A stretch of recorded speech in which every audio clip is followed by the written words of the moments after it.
I'm gonna have a chance to have some fun here and give some punishment or something that I may have received in the past. And it started off that way, you know, and but after I saw Beth and when I made a couple comments about, you know, she's talking and everything, and there was a couple more instances where I could have brought more attention to the matter of the people that were immediately in front of me, but I just held back. Why? You know, because I didn't want to give that punishment anymore. I didn't want to give that treatment because I know what I've been through and how I felt.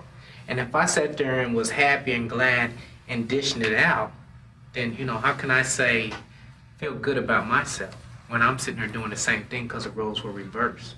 And to answer someone else's question, what we learned here today, we can all go back to our office and we can say, oh yeah, that was a nice time, it was enjoyable, it was different. But if we forget what we learned and we don't pass it on, then it will never change. The way it changes is if you make that change influence on your child and then whoever you come in contact with, and then they do the same thing. That's how it all starts. We're not just gonna wake up one day and everybody say, boom, let's change this. It's gonna gradually change one person at a time. And everyone here has been given the insight, and you can do your part. And then that's all you can do is you can do your part and be responsible for that. But the answer to racism is responsibility. Make no mistake about that. Personal responsibility. You are responsible for what you say and do and think and feel and what you allow to go on around you. You are responsible. And you are responsible for what happens as a result of your action or inaction, whether you like to admit it or not. It'd be nice if we didn't have to be responsible, but we are. What did you learn here this morning that you're going to use after you leave here? It's self-awareness that no matter how much I'm exposed to it and how much I like to pretend it won't affect me ever again, that the hurt never completely goes away, and that I just have to keep on trying, that I can only do my own personal best to make a difference. But you can. Keep I on can. trying. What did you learn this morning that you didn't know before? Well, could I do the one about what will I do different in the future? Can I kind of do it that way? Sure. Okay. Because I mean, I work very hard, you know, to be open and tolerant in my own behaviors and in my children, and family. But I realize I don't demand of others around me that they model the same behavior. Okay. You know, if a relative or a co-worker, whomever, does something inappropriate, I don't always step up and say, I don't appreciate that, or I don't like that. And that is what I would like today to do differently. Good. Will that make them stop and think when they're around you? I hope so. I'll tell you what else it'll do. It'll make them not be around you. Now, make no mistake about this. If you're going to actively say to people, don't do that around me, they are going to stop being around you. So be careful of the people to whom you say that. Be careful. Be sure that they are not people that you don't want to be with anymore.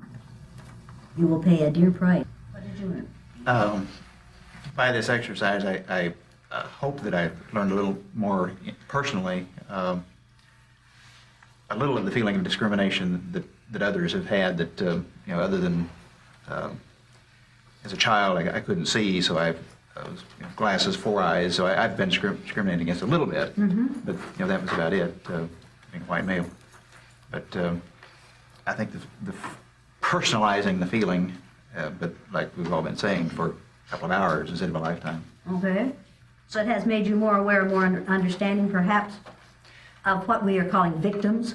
What did you learn this morning? I felt like I sensed a little bit of compassion from some of them, and I didn't want to let that suck me in because they were liable to betray me. I mean, that's how.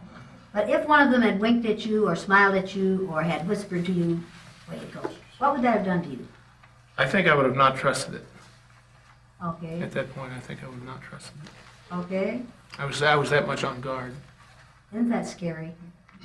It was incredibly scary for me, and that again is why when I continued, I could not stop myself from projecting. You know, if I had to do this all my life, you know, and I'm looking at black folks, I'm going, they are doing this. And succeeding in spite of it. Absolutely. I just wanted to say that just from this one little experience that we did today, I realized that if I had to put up with this on a daily basis like these people do, I would probably break very easy. I would have a broken spirit. Bless them that they're able to do this day after day and keep a positive self-image and teach that to their children, because personally it was very hard for me to get through 2.5 hours of this. And so I think they're very strong. I admire them for that. I thought that I knew a lot about prejudice, and I guess until you experience it yourself, you really cannot know what prejudice is. And I guess I've been so high and so low today. It's like, and it's like, how am I gonna take this with me? How am I gonna keep this in my heart? How am I gonna use this? Because all the things that were happening today just seem like the experiences that was happening to those people, I felt so much a part of that. When Beth was losing control, my heart was just going out to her. And when you were talking about fathers and their children and what they have to experience to know that would happen to your child, it's just, I just can't tell you how emotional I feel. And how am I going to change even the people that I live with? You probably can't change the people that you live with because you have to live with them. But how can I open their eyes? I mean, Get the film. And I'm serious about that. Get the film, The but Eye of the unless you Storm. experience it, I think all of us here have experienced something today. How can we make them experience this? I wanted to say that it didn't matter how I really felt about what was happening. How I was perceived was superior, smug, better, and even though that's not what I was feeling. So that just brought it home to me that you have to say things. Yeah, we judge you by the way you behave, not by what you tell us about yourself. We will judge you by how you behave. Diane Sawyer. Y'all know who Diane Sawyer is? Diane Sawyer is, I'm sure, not a racist, because she said so. But she was interviewing Alice Walker on Primetime Live 2 years ago. Alice Walker, The Color Purple, and a whole lot of other wonderful stuff. And near at the end of her interview, she turned to Alice Walker and she said, "Alice, when I see you, I don't see a black female."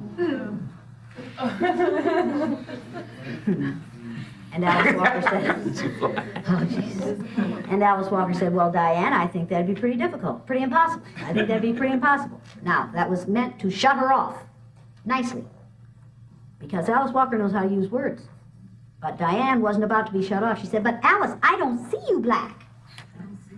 And Alice Walker, "Yes, I don't see color. I don't see you black." Well, then why didn't she say, "I don't see you orange"?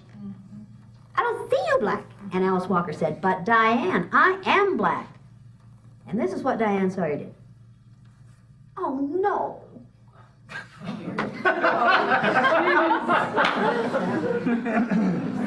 Now, you can see that on the tape of that show. It was an August Primetime Live 2 years ago. She reached out, she took her hand, she shook it, and said, "Oh, no." What was she saying to her? "Don't be black. I'm trying to make you right. Oh, don't be black. Let's pretend you are black." Now, how many of you people of color have had somebody walk up to you and say, "I've known you so long that I just don't see you black anymore"? How many of you had that? Was your first reaction, "How long have you been blind, bitch?"